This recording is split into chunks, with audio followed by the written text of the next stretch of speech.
사람한테 추가적인 뭡니까? 과세할 수 있는 세원이 확보된다는 거예요. 시스템이 얼마나 좋습니까? 그냥 앉아서 돈도 들어오지. 또 다른 사람의 소득도 적출이 된다 이거죠. 나의 경비는 다른 사람의 소득으로 기속되는 거예요. 나의 소비와 그죠? 직업은요. 나의 회사에 지급한 경비하고 그 다음에 소비액은요. 다른 사람의 소득을 구성한다고요. 그래서 세원 확보도 굉장히 좋다는 거예요. 그죠? 자, 이런 제도가 바로 원천징수 제도입니다. 자, 그런데 이거하고 여기하고 지금 먼저 연결을 해야 되겠죠. 원천징수는 알겠죠. 근데 갑자기 뭡니까? 완납적이다?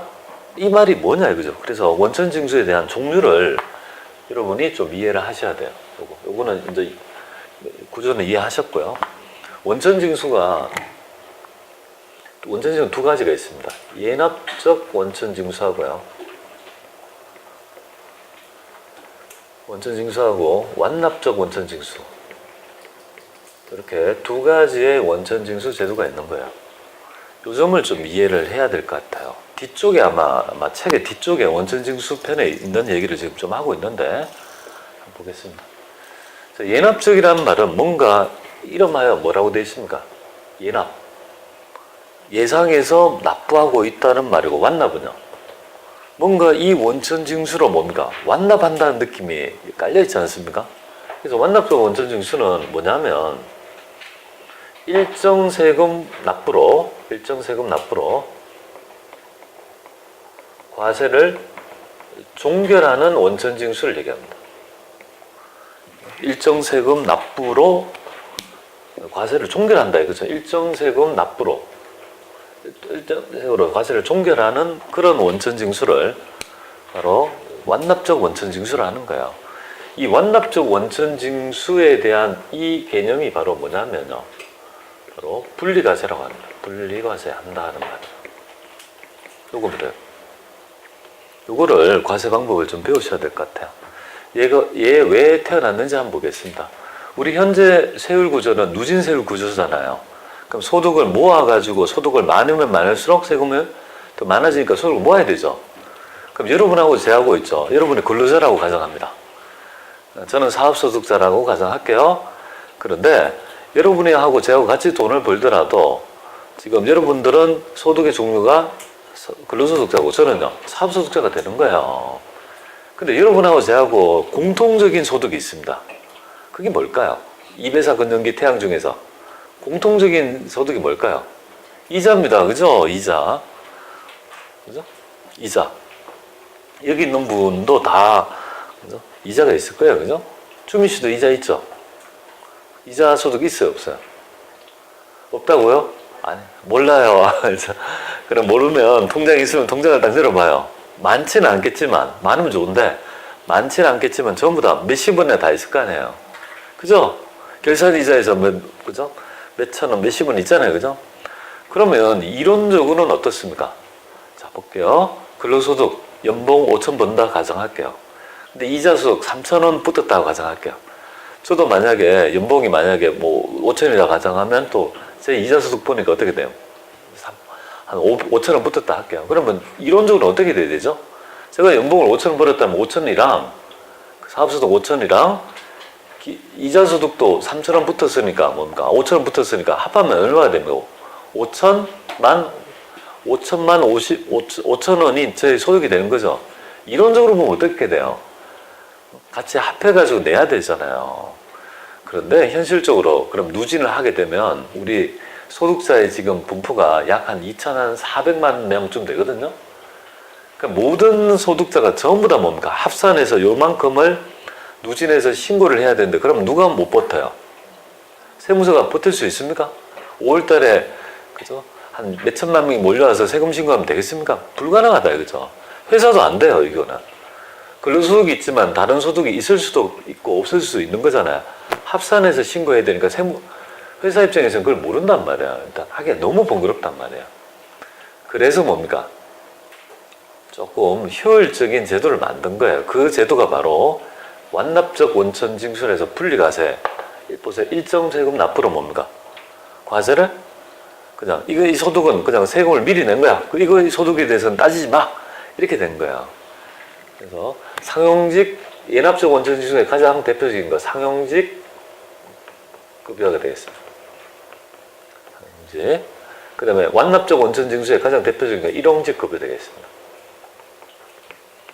여러분들 회사 다니시면 상용직 근로자라면 급여 받을 때 세금 띄고 받는다 이거죠. 그 세금은요 완납적인 게 아니에요. 예상해서 납부하고 있다 이거죠.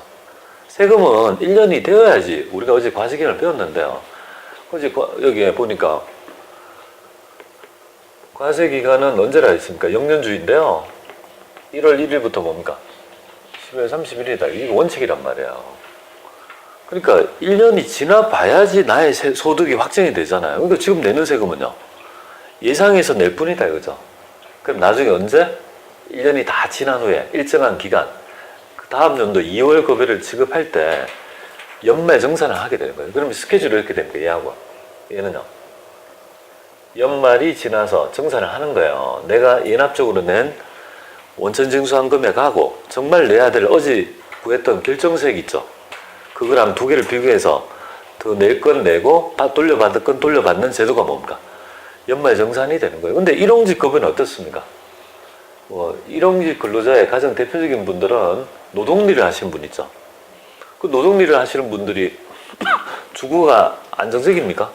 상대적으로 주거가 불안정하고 소득의 여유에 있다고 보는 거예요. 그냥 취약하다. 그런 자를 기다려가지고 정산할 수 있다 없다? 없으니까 어떻게 합니까? 소득이 발생할 때 그때 뭡니까? 조금 내고 그 소득에 대해서는 뭡니까? 끝내자 이 말이에요. 그죠? 네, 그런 제도가 바로 완납적 원천징수입니다. 이거 보시면 되겠고, 요거 세 가지를 좀 알아야 됩니다. 하나. 두 번째가 요 세 가지는 기억해야 돼요. 복권 당첨소득. 복권 당첨소득. 복권 요새 로또가 있죠. 이렇게 사람의 간을 키웠는데요. 제 주변에 알고 있는 사람, 제 복권 당첨된 사람 2명 압니다. 한 사람은 제 친한 사람인데 1억 원 당첨된 사람이 있고요. 한 사람은요. 100억 정도 당첨된 사람 알아요. 또 저번에 2월 돼가지고. 이 방송이라 좀 그렇네. 영상이나. 하여튼. 근데 오래됐는데요. 근데 알기만 알아요. 하여튼. 당첨되고 그 사람, 그 다음에 본 적이 없습니다. 누구라고 밝힐 수는 없는데 하여튼. 그랬던 것 같아요. 아마 외국에 있다고 지금. 옛날에 2월 돼가지고 옛날에 150 몇 억까지 2월 된 적이 있어요. 한 10년 전에. 그때 당첨됩니다. 제가 잘 압니다. 근데 그 다음부터 당첨되고 본 적이 없습니다. 외국에 있다는 소리인데 어디에 있는지 모르겠어요. 자, 복권 당첨소득 굉장히 많은 돈을 받게 되죠. 그럼 다른 소득까지도 뭡니까? 누진이 될 뿐더러 가장 취약점이 뭐냐면 복권 당첨소득은 만약 10억이라면 약 한 3억 정도 돈을 띄거든요. 정확히 2억 9,700을 띱니다. 그래서 실수령액이 7억 300 받습니다. 받아본 것처럼 얘기를 하네요. 그건 아니고 여러분이 10억에 당첨되면 어느 정도 받는지를 알아야 될까요? 한 7억 정도 받는다라고 보면 돼요. 그러면 7억을 만약에 이걸 예납적으로 하면 어떻게 됩니까? 미리 내어놓고 나중에 정산한다? 원천이 되겠습니까? 안 된다 이거죠. 그러니까 뭡니까? 복권 당첨 소득은 받을 때 뭡니까? 이 소득을 별도로 분리해서 뭡니까? 아예 뭡니까? 그걸로 끝내야 되겠다 이 말이에요. 그래서 분리과세라는 개념이 되는 거예요. 그러면 세 번째 하나 알아야 됩니다. 금융소득이라는데요. 금융소득이 2천만 원 이하인 이하. 여기 바로 금융소득은 이자 배당을 얘기합니다. 이거 기억합니다. 이하인 경우. 여기 바로 지금 제가 얘기를 하려고 하는 거예요.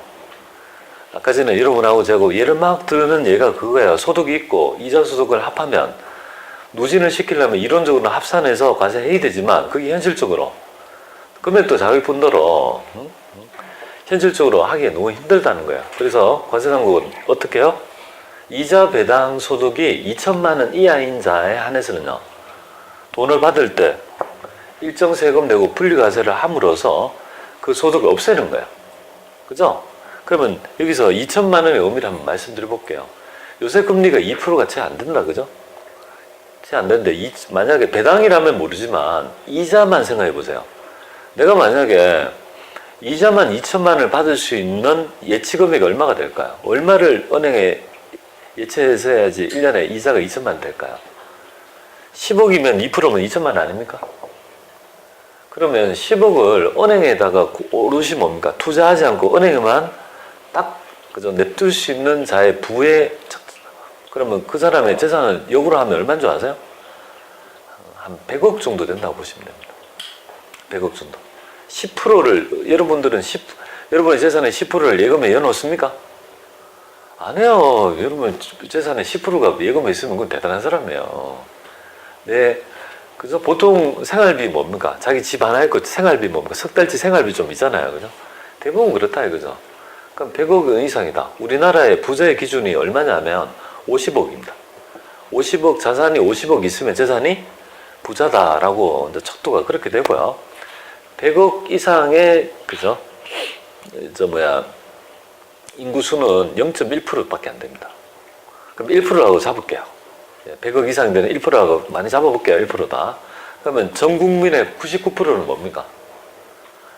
예, 금융소득이, 배당은 내가 주식에 투자할 수 있지만, 이자로 볼 때 있죠.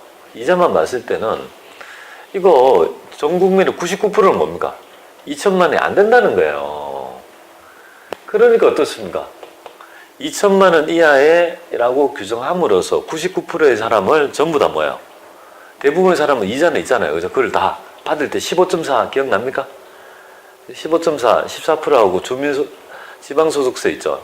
10% 때리면 15.4를 띄고 도는다 이거죠. 그렇게 해서 그걸로 분리과세 해버리는 거예요. 그러면 어떻게 됩니까? 분리과세 치면, 과세를 종결하면, 그러면 근로소득자에 받는 이자는요, 이걸로 가름이 돼버린 거예요. 종결. 그럼 소득이 몇 개 남습니까? 하나밖에 없죠. 그럼 연말정산을 해서 신고하지 않게끔, 회사가 신고하면 한 걸로 해주겠다 이거죠. 그래서 1,800만 명이라는 있죠. 근로소득자가 세무서에 오지 않게 한 거예요. 그죠? 이해되십니까? 그럼 저 같은 사업소득자는요? 사업소득자는 또 안 했으면 좋겠다 이거죠. 그런데 사업소득자 중에 보면 연말정산이 가능한 사업자가 있어요.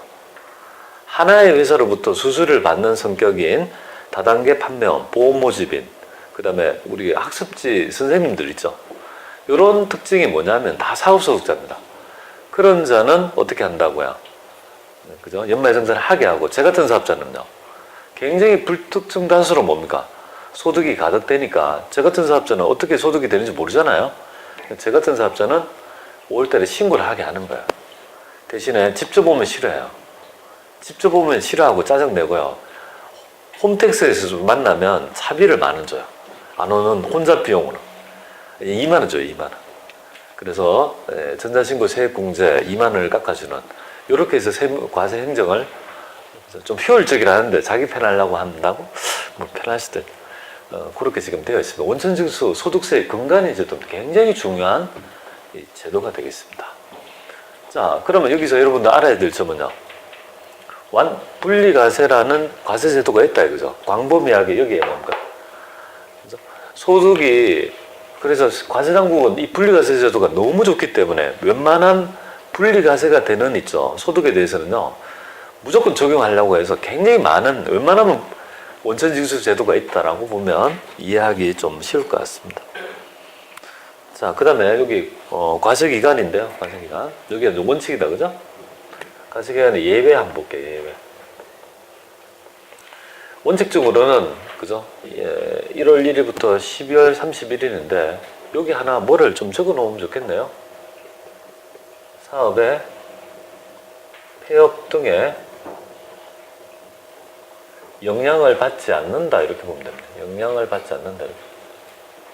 과세기간은 사업의 폐업 등에 영향을 받지 않는다라고 보면 되겠습니다.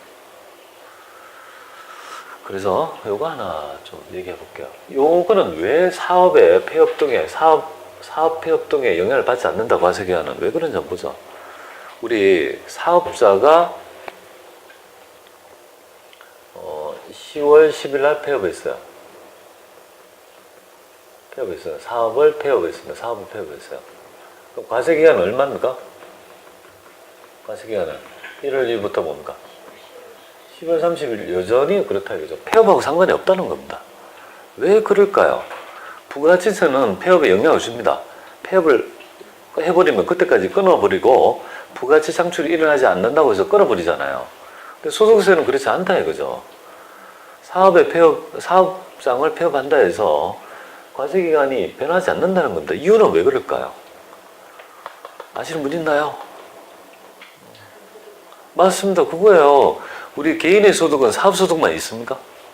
입에서 건전기인데 뭐예요? 입에서 건전기는 그 중에 하나잖아요. 폐업을 하더라도 그 이후 기간에 뭡니까? 다른 기타 소득이랄지 다른 근로소득이 있다라면 그걸 합산해서 신고해야 되는 거니까 그 일부분의 소득이 있다고 폐업하고 과세기간에 영향을 주고 하는 게 아니라는 겁니다. 그죠? 그래서 시험 문제에 이렇게 나와요. 사업의 부진 및 그죠? 폐업 등에 따라 소득세 과세기간에 영향을 준다면요. 그건 틀린 지문이고 영향을 미치지 않는다라면 맞는 지문이다 라고 보면 되겠습니다. 자, 근데 예외가 있는데 예외는 뭐냐면 두 가지 예외가 있습니다. 일단 사망하고요. 일단 출국이 되겠습니다. 그러면 1월 1일부터 뭡니까? 12월 31일이 원칙적인 과세 기간이잖아요. 그죠? 이렇게 되잖아요. 근데 이거는 사망하고 출국의 공통점이 뭘까요? 사망하면 뭡니까? 더 이상 소득을 벌일 수 있어요? 없어요? 없고 출국하면 우리나라를 떠나는 거거든요. 그러니까요. 이걸 뭡니까? 사망일로 끊어버린 거예요. 이것도 뭡니까? 출국일로 딱 끊어버리는 거예요. 그래서 이 두 가지의 그 공통점은 뭐냐면 돈을 벌지 않잖아요. 그죠? 돈을 벌지 않잖아요. 더 이상 돈을 벌 수 있습니까? 소득을? 그러니까 끊어버린다 이거죠. 부가가치세법에 왜 폐업하면 그때를 예비적으로 끊어버릴까요? 부가가치를 창출할 수 없잖아요. 그러니까 끊어버린다 하고 보시면 될 것 같습니다. 오답은요? 오답 뭐의 전일 이런 거 안 된다. 오답입니다. 사망일의 전일, 출국의 전일까지 이 전이란 말이 없습니다. 알겠습니까? 폐업일의 전일이 됩니까? 갑자기 부가가치세 넘어갔는데 폐업시 잔존제에 보면 나중에 공급시기에 보면 폐업일을 공급시기로 하는데요. 폐업일의 전일 이런 식으로 내거든요. 우리 부가가치세법 할 때 말씀드리겠지만 뭐의 전일 이런 말은 없단 말이에요. 사망일, 출국일 이렇게 딱 그죠? 이렇게 해서 오답을 낸다라고 보면 되겠습니다. 과세기간은 그렇죠. 밑에 있네요. 그게 그죠? 되겠습니다. 자, 그다음에 7번째가 바로 납세지가 되겠습니다. 납세지는 우리 부가가치세법의 납세지는 바로 사업장별 과세 원칙이죠. 사업장이 소재지를 기준으로 세금을 납부하자는 원칙이고, 그는 왜 그런 사고를 가지냐면 부가가치가 창출하는 장소가 사업장이니까 그런 거예요. 근데 세금을 우리 소득세는 세금을 내는 자가 누굽니까? 우리 일반적인 개인 중에 비거주자는 아무래도 사이드가 뭡니까? 주된 납세의무자는요. 거주자잖아요. 그죠? 거주자의 정의는 뭐죠? 주소지에 국내에 주소가 있는 자를 얘기하죠. 그러니까 세금을 어떻게 부과하면 좋겠냐 이거죠. 주소지 과세 원칙이라는 개념입니다. 주소지 과세 원칙. 주소지 과세 원칙이다. 이렇게 보면 되겠습니다. 그래서 예를 들어 볼게요. 얘가 모란역에 있죠. 성남 모란역에 여기가 그죠? 예를 들어 볼게요. 마포에 거주하는 홍길동 씨가 성남 모란역에